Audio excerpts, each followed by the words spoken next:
بسم اللہ الرحمن الرحیم۔ کبیرہ گناہوں میں ایک بہت بڑا گناہ جس کو اکبر الکبائر کہا گیا ہے وہ ہے کسی انسانی جان کا ناحق قتل۔ قرآن مجید میں اللہ کا ارشاد ہے من قتل نفسا بغیر نفس او فساد فی الارض فکأنما قتل الناس جميعا، کہ جس نے کسی انسانی جان کو، چاہے وہ مسلمان ہو یا کافر ہو، کسی کو بھی قتل کر دیا ناحق، تو یہ ایسے ہے جیسے اس نے ساری انسانیت کا قتل کر دیا ہو۔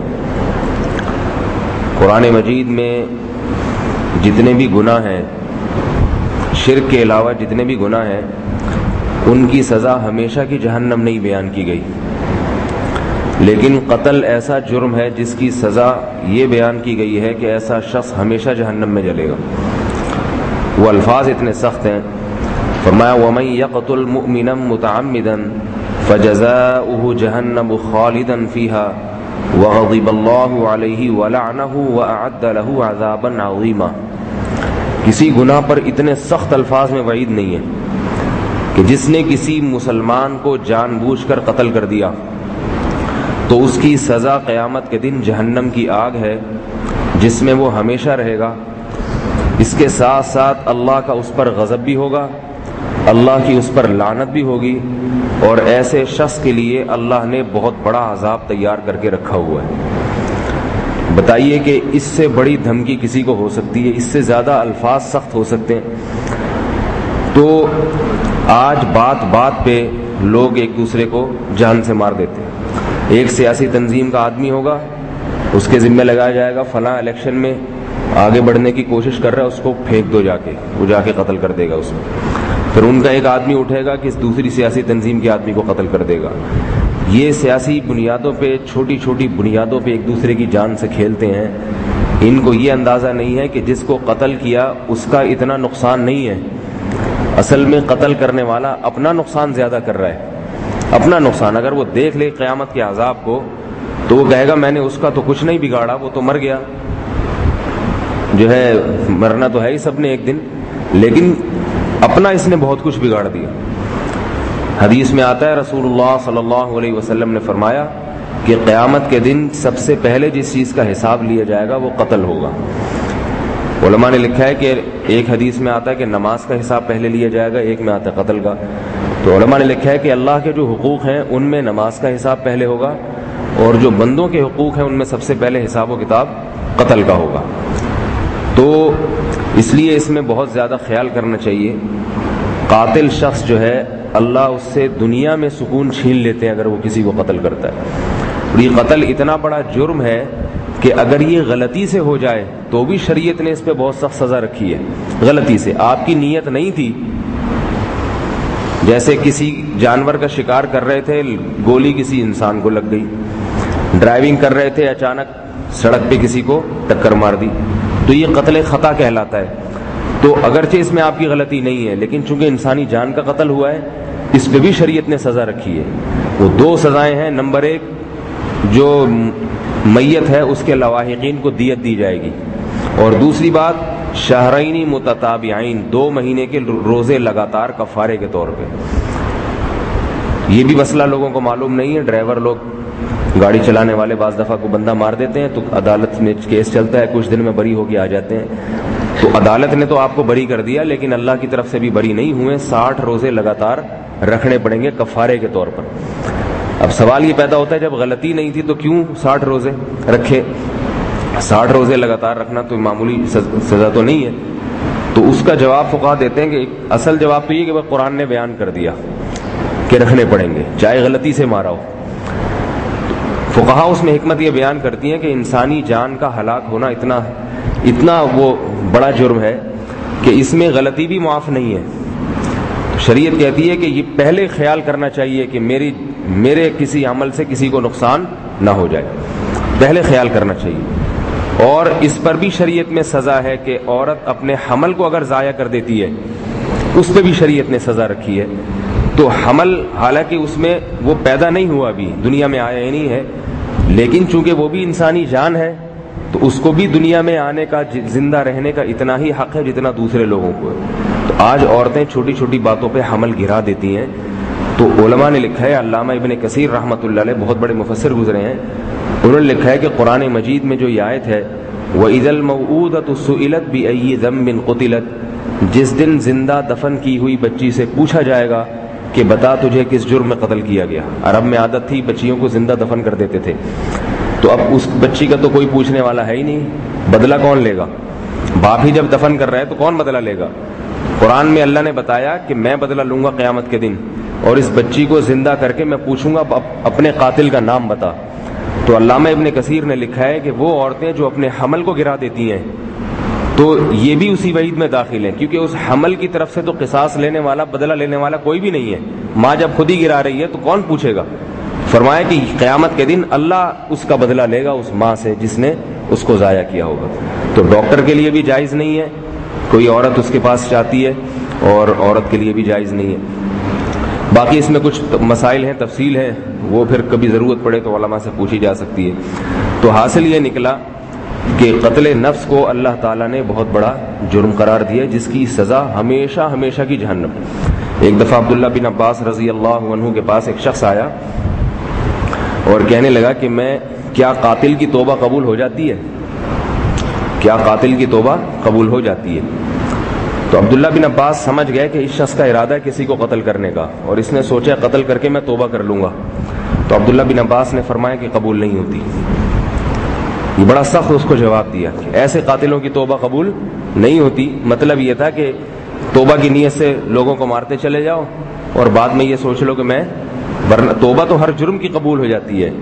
اصل تو مسئلہ یہی کہ کسی نے اگر کر لیے ماضی میں، اب اللہ سے گڑ گڑائے اور جو بھی اس کے علماء سے پوچھے کہ کیا کرنا ہے مجھے، تو لیکن یہ کہ اس نیت سے قتل کر دینا کہ میں بعد میں توبہ کر لوں گا، اس کو عبداللہ بن عباس نے فرمایا کہ ایسے قبول نہیں ہوتی۔ اور دوسری بات یہ کہ اللہ تعالیٰ نے چند باتوں میں قتل کی اجازت دی ہے، چند چیزیں ایسی ہیں جن میں قتل کی اجازت ہے۔ ایک تو یسعون فی الارض فساد، کہ وہ شخص جو زمین میں فساد مچا رہا ہو اور اس کو قتل کیے بغیر اس کے فساد سے روکنا ممکن نہ ہو۔ جیسے یہ ڈاکو لوگ ہیں، بندوق کے ذریعے چھینتے پھرتے ہیں اسلحے کے زور سے، تو ایسے ڈاکوؤں کو قتل کرنا ثواب کی بات ہے، ان پہ ترس نہیں کھانا چاہیے۔ لیکن اس میں یہ اصول ہے کہ ایسا ڈاکو جس کے ہاتھ میں اسلحہ ہو اس کو تو قتل کرنا جائز ہے، اور اگر اسلحہ نہیں ہے، بغیر اسلحے کے کسی سے چھینا جھپٹی کر رہا ہے یا چور اچکے جو ہوتے ہیں، ان کا قتل کسی بھی صورت میں حلال نہیں ہے۔ بعض لوگ ایسے چوروں کو پکڑ کے بھی اتنا مارتے ہیں کہ ہڈی پسلی توڑ دیتے ہیں ان کی، تو یہ جائز نہیں ہے۔ ان چوروں کو پکڑ کے مارا تو جائے ٹھیک ٹھاک طریقے سے، لیکن ہڈی جسم یعنی وہ جو سارے پرزے جو ہیں وہ سلامت رہنے چاہیے اس کی۔ باقی ٹھکائی تو لگانی چاہیے، کیونکہ پولیس میں دیں گے تو پولیس تو پھر آپ مزید ٹریننگ دے کے اس کو چھوڑ دے گی کہ بھئی آپ نے غلطی یہاں کی، آئندہ اس قسم کی یوں اس وجہ سے پکڑے گئے تھے آپ، آئندہ آپ اس طریقے سے ہمیں دیکھیں ہم کیسے کرتے ہیں، پکڑے بھی نہیں جاتے، تو یعنی وہ بتائیں گے اس کو۔ باقی یہ جو ڈاکو ہے نا، ڈاکو گن پوائنٹ پہ جو موبائل چھین رہا ہے یا گن پوائنٹ پہ، یہ اگر کسی کے ہتھے چڑھ جائے تو اس کو چھوڑنا جائز نہیں ہے، یہ بھی ذہن میں رکھیں۔ اس کو وہیں لوگ مل کے جان سے مار دیں کسی بھی طریقے سے ممکن ہو، کیونکہ ان کی سزا قرآن نے بہت سخت بیان کی ہے، کیونکہ یہ کئی لوگوں کا خون کر چکے ہوتے ہیں اور کئی کا خون کرنے کا ان کا ارادہ ہوتا ہے۔ تو ایسے بدبختوں کی جو اصل سزا ہے قرآن نے بیان کی ہے، انما جزاء الذین یحاربون اللہ ورسولہ ویسعون فی الارض فسادا ان یقتلوا او یصلبوا او تقطع ایدیہم وارجلہم من خلاف او ینفوا من الارض، کہ ان کو چوک پہ لٹکا کے ان کے ہاتھ پاؤں کاٹے جائیں، پہلے دایاں ہاتھ کاٹا جائے، بایاں پاؤں کاٹا جائے، پھر سولی پہ لٹکا کے ان کے برچھا مارا جائے، چوک پہ لٹکا کے۔ ساری دنیا یہ تماشا دیکھے ان کا۔ تو جہاں اسلامی حکومتیں قائم ہوئی ہیں ماضی میں، تو وہاں وہ ایسا ہی کرتے تھے کہ ان کو چوک پہ لٹکا کے، ایئرپورٹ پہ یا ایسی جگہوں پہ ڈاکوؤں کو لٹکا کے عبرت کا نشان بناتے تھے۔ تو آج چونکہ ہمارے ملک میں حدود کا نظام نہیں ہے تو ڈاکو دندناتے پھر رہے ہیں، لوگ پکڑ کے پولیس کے حوالے کر دیتے ہیں، پھر پولیس ان کو کچھ تھوڑی سی ٹریننگ وغیرہ دے کے کچھ گر سکھا کے ان کو چھوڑ دیتی ہے کہ بیٹا آپ نے یہ غلطی کی ہے، آئندہ پہلی بات تو یہ کہ جتنا کماؤ گے اس میں سے اللہ تو 2.5% لیتے ہیں نا، آپ 50% آپ نے ہمیں دینا ہے۔ میں ایک دفعہ تھانے میں کسی کام سے بیٹھا ہوا تھا، تو وہ ایس ایچ او صاحب کے پاس فون آ رہا تھا کہ سر یہ اسٹار چورنگی پر ڈاکو پکڑ لیے ہیں 2 اور عوام چھوڑ نہیں رہی ان ڈاکوؤں کو. تو کہہ رہا جلدی سے چھڑا ان کو. میں بیٹھا ہوں وہیں پہ, کہہ رہا چھڑا کے لائیں ان کو جلدی سے. اب وہ لگے ہوئے ہیں, یہ بھی اسی بھی موبائل بھیج رہا ہے کہ ان کو چھڑوائیں. میں حیران کہ ڈاکو کو چھڑوانا کب سے کام ہو گیا. عوام کوٹ رہی تھی ان ڈاکوؤں کو پکڑ کے اسلحے کے زور سے. بہرحال 2 میں سے ایک کو تو لوگوں نے مار مار کے ادھواں بنا دیا تھا. تو اس کو جب اٹھا کے لائیں, وہ تو بیچارہ بے ہوشی کی حالت, بیچارہ تو خیر نہیں کہنا چاہیے, بے ہوشی کی حالت میں. تو کہنے لگے سر ایک کو تو چھڑا لیا, دوسرا نہیں چھوٹ رہا. تو بہرحال دوسرے کو بھی پھر بڑی مشکل سے کسی طرح چھڑا کے لائے, دونوں کو جیل میں بند کیا انہوں نے. تو اس وقت مجھے اندازہ ہوا کہ پولیس کا کام ہے ڈاکوؤں کو چھڑانا. اگر پولیس سمجھدار ہوتی نا تو عوام کو کہتی بھائی کوٹ پیٹ کے جب مر آ جائے بتا دینا ہم آ کے. مقصد تو فساد کا خاتمہ ہے نا, لیکن خاتمے کی جب کوشش ہی نہیں ہوگی پھر تو یہ چیزیں بڑھیں گی پھر. تو اس لیے ایسے موقع پر بلوا کر کے ڈاکو کو جان سے مار. لیکن یقین ہو کہ یہ ڈاکو ہے. بعض دفعہ لوگ ویسے ہی کسی کو کوٹ رہے ہوتے ہیں اور پبلک مل کے کوٹنا پوٹنا شروع کر دیتی ہے, پوچھتے ہیں نہیں کہ ہوا کیا تھا. تو اس میں کیونکہ قتل ہے, آپ سے اگر ناحق قتل ہو گیا, وہ ڈاکو نہیں تھا اور آپ نے مار دیا, تو پھر قیامت کے دن آپ سے بدلہ لیا جائے گا. اسی طرح کسی شخص نے کسی کو قتل کیا ہے تو مقتول کے لواحقین کے لیے, وارثین کے لیے جائز ہے کہ وہ اس قاتل کو قتل کر دیں. یہ بھی شریعت نے اجازت دی ہے. اگر کسی شخص نے قتل کیا ہے, کسی کا بھائی قتل کیا, کسی عورت کے شوہر کو جان سے مار دیا, یا کسی مرد کی بیوی کو جان سے مار دیا, یا بیٹے کو مار دیا, یا باپ کو مار دیا, تو بھی شریعت نے اجازت دی ہے کہ اصل تو حکم یہ ہے کہ یہ حکومت بدلہ لے. لیکن اگر حکومت بدلہ نہیں لیتی تو شریعت نے میت کے لواحقین کو بھی اجازت دی ہے کہ وہ خود بھی اس کو جان سے مار سکتے ہیں, اور بہتر یہ ہے کہ وہ معاف کر دیں اور دیت وغیرہ لے کے اس کو چھوڑ دیں, لیکن اجازت دی ہے بہرحال. تو یہ 2 چیزیں ہیں. تیسری چیز جس پہ قتل جائز ہے وہ یہ ہے کہ وہ شادی شدہ مرد اگر زنا کرے تو اس میں بھی اس کا خون حلال ہو جاتا ہے, اور اس کو پھر سنسار کیا جاتا ہے, زمین میں گاڑ کے پتھروں سے مارا جاتا ہے, کیونکہ شادی شدہ ہونے کے باوجود زنا کی طرف جا رہا ہے. زنا چونکہ بہت بڑا جرم ہے تو اللہ ایسے آدمی کو زمین کے پشت پہ پسند نہیں کرتے. لیکن یہ چونکہ حدود ہے لہذا یہ حکومت کا کام ہے, اس میں عوام کو اجازت نہیں ہے کہ وہ کسی کو اس طرح سے کسی زانی آدمی کو خود سے پکڑ کے کوڑے مار دیں یا پتھر سے مار دیں, تو اس کی عوام کو اجازت نہیں ہے. تو یہ چند چیزیں ایسی ہیں. اسی طرح میدان جہاد میں لڑائی ہو رہی ہے دشمن سے تو وہاں بھی قتل کرنا جائز ہے.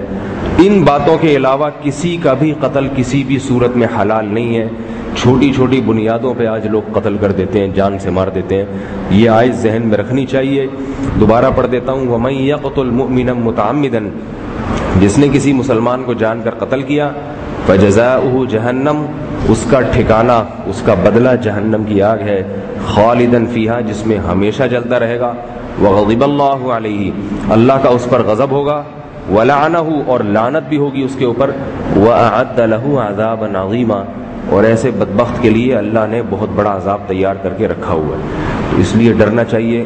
حدیث میں آتا ہے من حمل علینا السلاح فلیس منا, قتل کرنا تو دور کی بات, جو کسی مسلمان کی طرف اسلحے سے اشارہ کرے, فرمائے وہ بھی ہم میں سے نہیں ہے, وہ مسلمان نہیں ہے. وہ صرف ڈرانے کے لیے کسی بندوق سے کسی کی طرف اشارہ کرنا, تلوار اس کی طرف سونتنا, ڈرانے کے لیے, اس کی بھی شریعت میں اجازت نہیں. علماء نے یہاں تک بیان کیا ہے کہ جب کسی کو چھری یا چاقو پکڑایا جائے تو دھار کی طرف سے نہ پکڑایا جائے, دھار کی طرف. اتنی احتیاط کی ہے علماء نے کہ چاقو جب کسی کو پکڑایا جائے تو دھار اپنی جانب ہو اور دستہ اس کی جانب. تو یہ سارے فقہا جو اصول یہ بیان کرتے ہیں یہ اسی وجہ سے کہ اللہ اس کے رسول صلی اللہ علیہ وسلم کی اس بارے میں ہدایات بہت سخت ہیں. اللہ تعالی ہم سب کو سمجھنے کی, عمل کی توفیق عطا فرمائے, اور اس بدترین جرم سے ہماری قوم کی حفاظت فرمائے.